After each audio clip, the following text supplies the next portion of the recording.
sono città che più di altre sanno offrire i piaceri della vita. Questa è Miami con i suoi eccessi, con le sue stravaganze, e questa è la barca giusta per navigare in un luogo come questo, il Wider 42.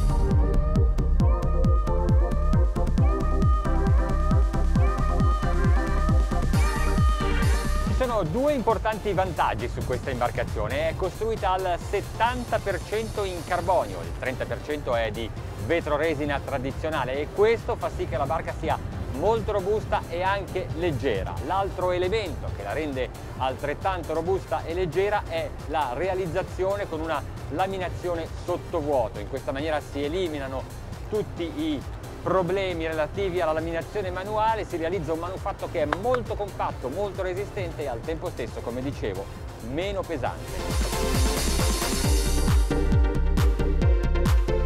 Altri elementi sono però importanti per le prestazioni di questa imbarcazione, ad esempio gli step che si trovano nelle sezioni poppiere dello scafo e permettono la ventilazione della carena che scorre così su un cuscino d'aria facendo meno resistenza. E poi naturalmente le propulsioni di superficie che riescono ad avere anch'esse una minore resistenza, una maggiore efficacia, ci permettono con due motori da 480 cavalli di raggiungere prestazioni più elevate di quelle che consentirebbero altre trasmissioni.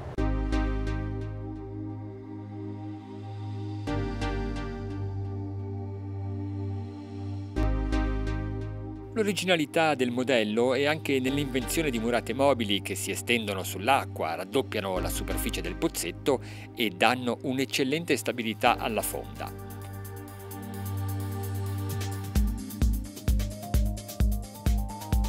Sotto il prendisole di prua c'è la cabina, con divani e tavolo che si trasformano in letto matrimoniale.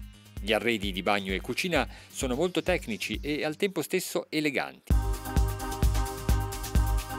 È possibile scegliere tra due diverse configurazioni per la poppa, una per imbarcare la moto d'acqua, l'altra con prendisole e hangar per il tender.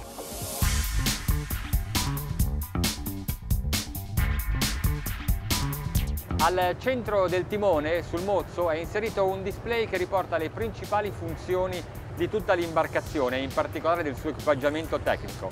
Ci sono gli indicatori dei flap, gli indicatori dei trim, l'indicatore del carburante e poi due numeri molto interessanti da seguire. Sono le percentuali di carico dei due motori. È importante che siano il più possibile uguali questi valori, perché solo in questo modo riusciamo ad ottenere la massima efficienza.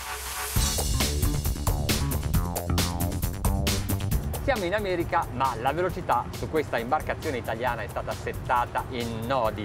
Direi che è la situazione più giusta. Non capisco perché gli anglosassoni continuino a utilizzare in mare un'unità di misura terrestre, il miglio che utilizzano anche nelle gare di ippica. Io francamente preferisco adoperare sempre il miglio marino, che corrisponde a un sessantesimo di un grado di latitudine. Una delle caratteristiche curiose e importanti di questa imbarcazione è la posizione dei motori. Sono staggered, cioè sfalsati uno davanti all'altro, in modo che gli assi di trasmissione possano essere molto vicini e le eliche arrivino quasi a sfiorarsi per creare un unico centro di spinta. In questa maniera il rendimento è maggiore. Dicono che le imbarcazioni con le propulsioni di superficie sono difficili da utilizzare, ma forse non è vero. Ho regolato i flap e i trim in una posizione neutrale, cioè a zero, come se non ci fossero. Vediamo cosa succede ingranando e dando improvvisamente un'accelerata.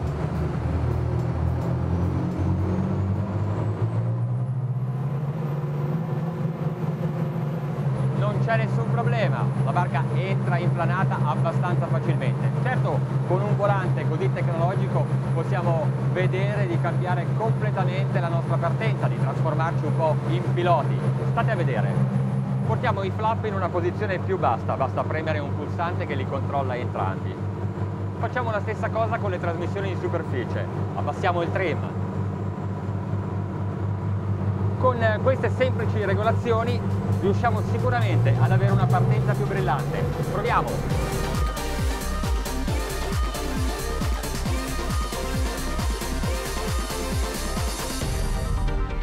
Adesso però basta, mi sono stufato di andare piano. Gas! Con questo volante la Formula 1 è un divertimento.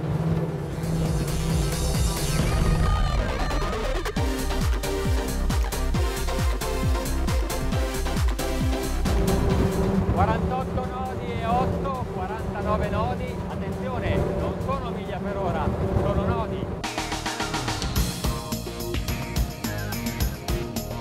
Tilly Antonelli non poteva disegnare nulla di più originale, Fulvio De Simoni non poteva disegnare nulla di più funzionale e Mark Wilson non poteva realizzare un setup migliore di questo. Ma il cantiere Wider sarà in grado di fare qualcosa ancora di più? Di costruire un'imbarcazione più grande? Magari un 150 piedi? Vedremo.